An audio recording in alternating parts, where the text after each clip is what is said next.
എടാ പൂട്ടാ, നീ എന്റെ ആൾക്കാരെ തല്ലി ഓടിച്ചു. നിനക്ക് കാര്യമായിട്ടൊന്നും പറ്റിയിട്ടില്ലെന്നും എനിക്കറിയാം. നീ കള്ളനാണെങ്കിൽ ഞാൻ പെരുങ്കള്ളനാടാ ചെറ്റേ. കോഴിക്കാടാ, ഞാൻ ആഹാരം കഴിക്കുന്നത് വായിക്കൂടാ. ആസനത്തിലൂടെ അന്നമറക്കുന്ന നീ എന്തിനാടാ എന്റെ ആശുപത്രിയിൽ വന്നത് തെണ്ടി? എടാ എമ്പോക്കി, ഞാൻ കോണവും എടുത്ത് നടക്കുന്ന കാലത്ത് നീ ഉണ്ടായിട്ടില്ല. എന്നോടാണോ നീ? ഇനിയും നിന്നെ വേഷത്തിൽ എന്നടത്തിക്ക. അപ്പൊ എന്റെ അരയില് പുളിയിലക്കര മുണ്ടായിരിക്കൂടാ പുല്ലേ. എടാ നിന്നെ ഞാൻ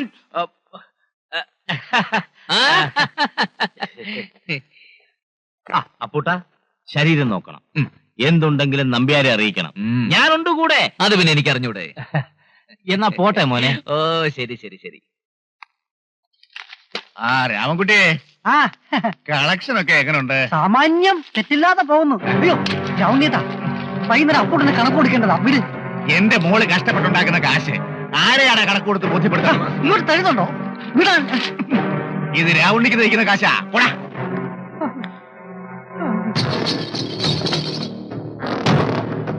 പോകാവോടൂ, പോവാം. അപ്പൂട്ടനപ്പോ നോക്കിയാൽ ആശുപത്രിയിലാണല്ലോ. അതത്ര ശരിയല്ല, എനിക്കിഷ്ടമല്ല.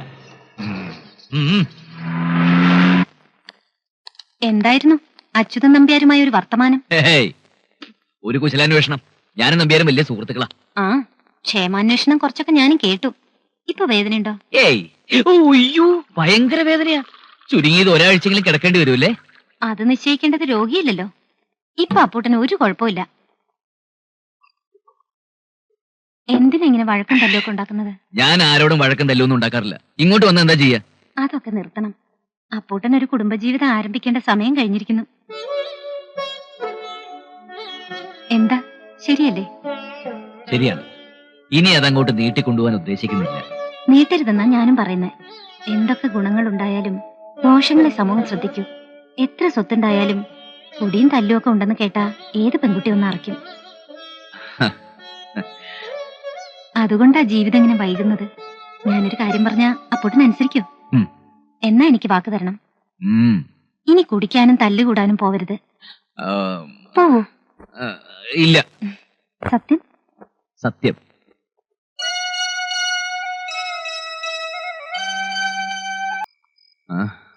സമയം എത്രയെന്നറിയോ? രാത്രി 10 മണി. 10 മണിയായിട്ട് അമ്പിളി വീട്ടിൽ പോയില്ലേ? എങ്ങനെ പോകാൻ? വൈകുന്നേരം ഒരുപാട് ഒ പി ഉണ്ടായിരുന്നു. IPയിൽ 2 പേഷ്യൻസിന് പ്രശ്നമുണ്ട്. എന്റെ പണി ഇപ്പോഴാ കഴിഞ്ഞത്. വീട്ടിൽ പോണം. അപ്പൂട്ടൻ കൊണ്ട് വിടണം. അതിനെന്താ, ആവാലോ.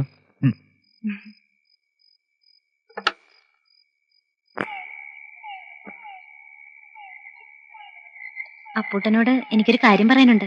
അയ്യോ, വേഗം പറഞ്ഞോളൂ. അപ്പൂട്ടനായിട്ടത് മനസ്സിലാക്കുന്ന ഞാൻ കരുതിയത്. മനസ്സിലാക്കിയല്ലോ. എന്നാലും അമ്പിളിയായിട്ടത് പറയട്ടെന്ന് കരുതിയ. എന്തിനാ ഞാൻ പറയുന്നേ? എന്നും കാണുന്നതല്ലേ. പേഷ്യൻസിന്റെ തിരക്ക് കൂടിക്കൂടി വരിക. ഒറ്റയ്ക്ക് മാനേജ് ചെയ്യാൻ പറ്റുന്നില്ല. എത്രയും പെട്ടെന്ന് ഒരു ഡോക്ടറെ കൂടി നിയമിച്ചാലേ പറ്റൂ. ആയിക്കോട്ടെ, ഒരു പെണ്ണ് ഡോക്ടറെ കൂടി വെക്കാം. ആരാന്ന് വെച്ചാൽ അമ്പിളി തീരുമാനിച്ചോളൂ. ഇനിയും പെൺ ഡോക്ടർ വേണ്ട, ഞാനുണ്ടല്ലോ. ഒരു മെയിൽ ഡോക്ടറാണ് ആവശ്യം. എന്റെ കൂടെ പഠിച്ച ഒരു ഡോക്ടർ നമ്പൂതിരിയുണ്ട്. മിടുക്കനാ. ജോലിയൊന്നും ആയിട്ടില്ല. അയാളെ വരുത്താം. ഓ, സ്വപ്നത്തിൽ ഒരാളെ സ്നേഹിക്കുന്നുണ്ടെന്ന് പറഞ്ഞല്ലോ, അയാളായിരിക്കും. വരുത്തട്ടെ. അത് എന്താ മോളെ ഇത്ര വൈകിയത്? ഒരു രോഗിക്ക് ഡ്രിപ്പ് കൊടുത്ത് കിടത്തിയിരിക്കായിരുന്നു. അപ്പൂട്ടനുണ്ടായിരുന്നോണ്ട് സമാധാനായി. ഓട്ടെ, രാവിലെ വീട്ടിൽ നിന്ന് ഇറങ്ങിയതാ.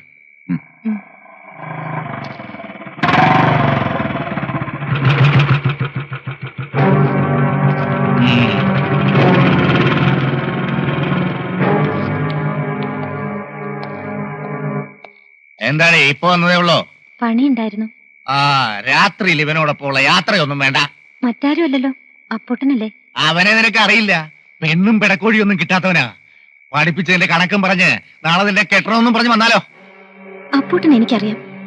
അങ്ങനെയൊന്നും പറയില്ല, ചിന്തിക്ക് പോലുമില്ല.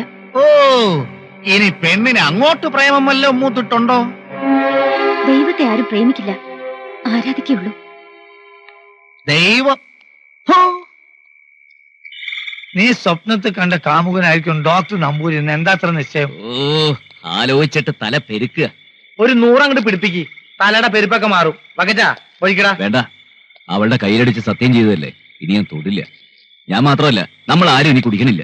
അതൊക്കെ പള്ളിയിൽ പോയി പറഞ്ഞാൽ മതി. ഞങ്ങൾ ആർക്കും ഒരു സത്യവും ചെയ്ത് കൊടുത്തിട്ടില്ല. ഞങ്ങൾ കുടിക്കും. എടാ ഇങ്ങനെ കിടന്ന് പോഞ്ഞിട്ടെന്താ കാര്യം? വെട്ടൊന്ന് തുണ്ടലുണ്ട്, സമ്മതമാണെന്ന് ചോദിച്ചൂടെ? എന്റെ നിഗമനം ശരിയാണെങ്കിൽ അവള് സമ്മതിക്കാൻ തരമില്ല. അടവ് പഠിച്ചവളാ. അവക്ക് അപ്പൂട്ടന്റെ തണലും വേണം, നമ്പൂരിയെ കെട്ടിയും വേണം. ദേ, എന്നെ ചവിട്ടി തള്ളിയ ഒരെണ്ണത്തിനെ ഞാൻ വെറുതെ വിടില്ല. വെറുതെ അതും ഇതും മോഹിക്കുന്നവനല്ല അപ്പൂട്ടൻ. മോഹിച്ചു കഴിഞ്ഞ് കിട്ടിയില്ലെങ്കിലുണ്ടല്ലോ എല്ലാം തകർക്കും ഞാൻ. അതിന് എന്നോട് ചൂടായിട്ടെന്താ? അത്രയ്ക്ക് ഉളുപ്പുണ്ടെങ്കിൽ അവളോട് കാണിക്കണ. വേണ്ട, ഇനി അത് മതി ആശുപത്രിയിൽ ഇവൻ പ്രശ്നം ഉണ്ടാക്കാൻ. അപ്പുട്ട, എന്തായാലും ആ ഡോക്ടർ വരട്ടെ. അയാൾ കാമുകനാണോ അല്ലയോ എന്ന് കണ്ടുപിടിക്കാം. അതുവരെ നീ ക്ഷമിക്കേ.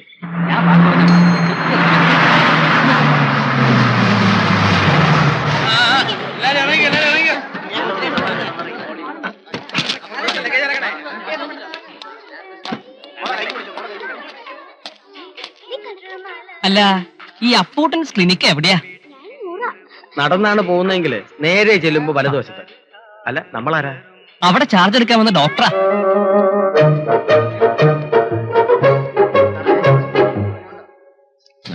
ഒന്ന് താത്തി വെച്ചടാ. അപ്പൂട്ട വന്നു. ആര്? നീ കണ്ട സ്വപ്നത്തിലെ കാമുകൻ ഡോക്ടർ.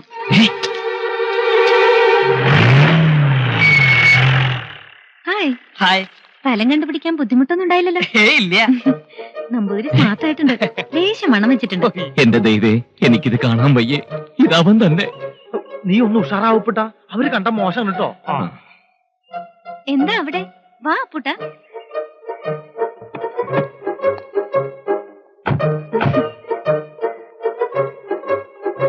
ഡോക്ടർ, ഇത് Apputtan, my sponsor, owner of this hospital. He's loved and liked by everybody. പറഞ്ഞത് മനസ്സിലായോ? നമ്മൾ തമ്മിലുള്ള ലവ് ഇവനറിയരുത്. അതായത് നീ, പിന്നെ എവരിബഡി, ഒരുത്തരറിയരുത്.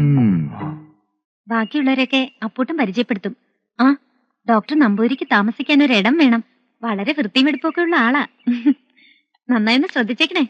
ആ, ശ്രദ്ധിക്കാം. വലിയ ഇഷ്ടമാണെന്ന് തോന്നുന്നു. അമ്പിളി പറഞ്ഞ് ധാരാളം കേട്ടിരിക്കണു. പിന്നെ അപ്പൂട്ടനും കൂട്ടനും അന്ന് കോളേജിൽ വന്ന് കാട്ടിക്കൂട്ടിയ കോലാഹലങ്ങളെ കുറിച്ചും പറഞ്ഞു കേട്ടു. ഡോക്ടർ വന്നതിൽ ഞങ്ങൾക്ക് സന്തോഷമുണ്ട്.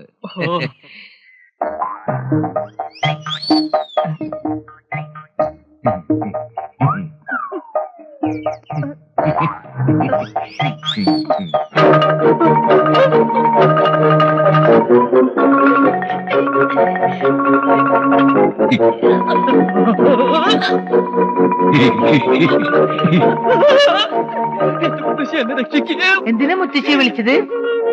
ഒരു മുത്തശ്ശി എന്നെ എടുത്ത് വളർത്തിയത്. അവന്റെ കൈ ഒടിഞ്ഞു മതിയടാ. ബാക്കിയുള്ളവരെ കൂടി ഒന്ന് പരിചയപ്പെട്ട ഡോക്ടറെ. വേണ്ട, ഒരാളെ പരിചയപ്പെട്ടപ്പോ തന്നെ വല്ലാണ്ട് പറഞ്ഞു. ഇനി സമയമുണ്ടല്ലോ. ആ കസേര അവിടെ ഇട്ടേക്ക്. സിസ്റ്ററെ, ഈ സ്ക്രീൻ എടുത്ത് ഇവിടെ വെക്കൂ. ഡോക്ടർ ഇരിക്കൂ. എല്ലാവരും പരിചയപ്പെട്ടില്ലേ? എങ്ങനെയുണ്ട് അപ്പൂട്ടൻ? അപാരമായ ശാരീരിക ശേഷിയുണ്ട്. അത് മാത്രമല്ല, നല്ല മനസ്സാ. ആർക്കും വാരി കോരി കൊടുക്കും. എനിക്കും പിടിപ്പതങ്ങോട്ട് കിട്ടി. സംശയിക്കണ്ട, അമ്പുലിന്റെ വർത്താനത്തിന് കുരിയിട്ടി.